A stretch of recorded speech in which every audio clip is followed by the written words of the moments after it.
E se eu te dissesse que o segredo para ter resultados incríveis não é fazer mais, e sim fazer menos? Parece contraintuitivo, né? Mas essa é a ideia central por trás do livro A Única Coisa, de Gary Keller e Jay Papasan. Hoje, a gente vai mergulhar fundo nessa ideia e descobrir como um foco único, uma coisa de cada vez, pode ser a chave para destravar um potencial que talvez nem saibamos que temos.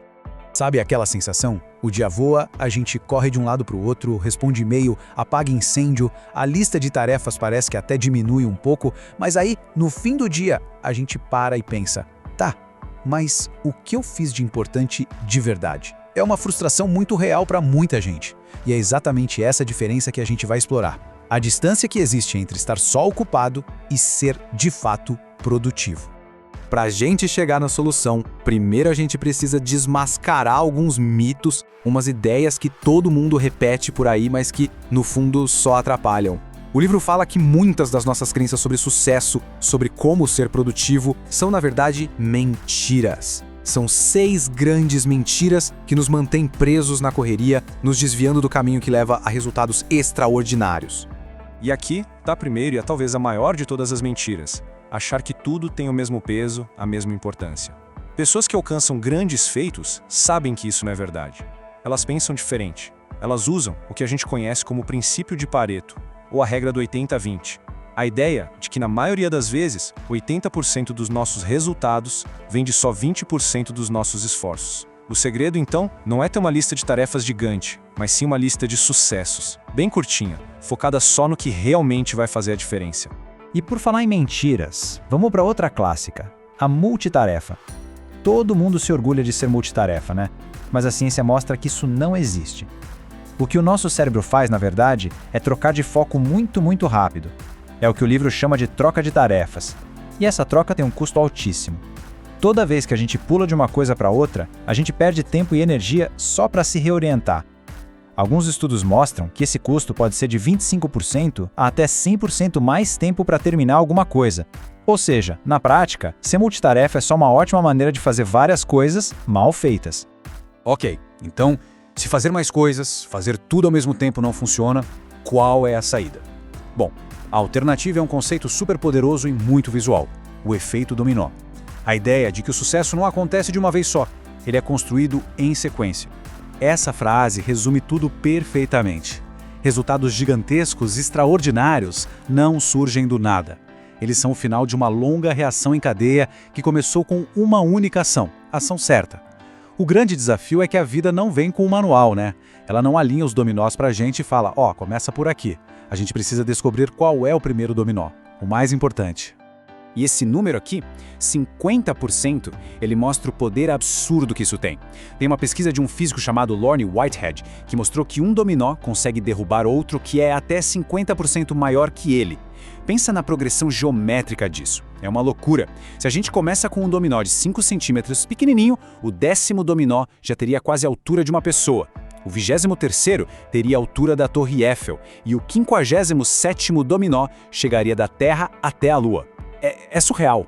Uma pequena ação, bem focada, pode gerar um impulso que derruba desafios cada vez maiores, levando a conquistas que pareciam impossíveis. Então, a gente começa a entender a verdadeira natureza do sucesso. Ele não é sobre fazer malabarismo e manter todas as bolas no ar ao mesmo tempo. Ele é sequencial. É sobre alinhar as prioridades como se fossem dominós e colocar toda a nossa energia para derrubar a primeira peça, a mais importante. Porque quando o primeiro dominó cai, ele não só derruba o próximo, ele transfere energia e torna a queda do próximo muito mais fácil. Tudo bem, essa ideia do dominó é fantástica, mas a pergunta de $1 milhão continua, né? Como a gente identifica esse primeiro dominó? No meio de tanta coisa para fazer, tanta opção, tanta distração, como a gente sabe qual é a única coisa que vai começar essa reação em cadeia? Felizmente, o livro nos dá uma ferramenta super prática para isso. E a ferramenta é essa aqui. É a pergunta foco. Vamos ler com calma. Qual é a única coisa que eu posso fazer de modo que, ao fazê-la, todo o resto se torne mais fácil ou desnecessário? Repara que essa não é uma pergunta sobre o que fazer da sua lista de tarefas. É uma pergunta que serve como bússola.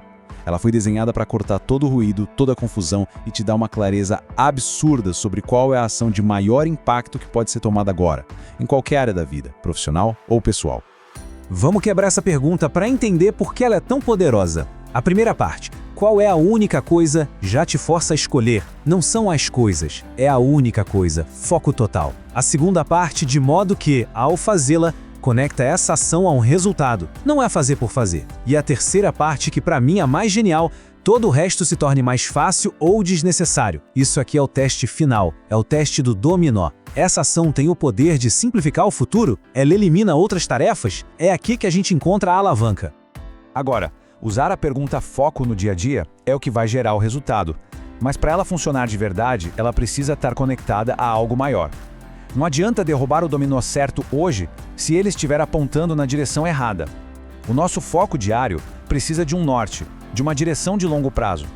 E essa é a cadeia de comando para realizar qualquer coisa grande.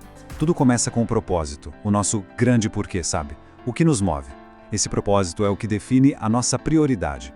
A prioridade, então, é a resposta da pergunta foco. É a única coisa que a gente pode fazer agora para caminhar na direção daquele propósito. E, finalmente, agir nessa prioridade é o que gera produtividade de verdade. Um propósito, por mais nobre que seja, sem uma prioridade clara, não tem força nenhuma.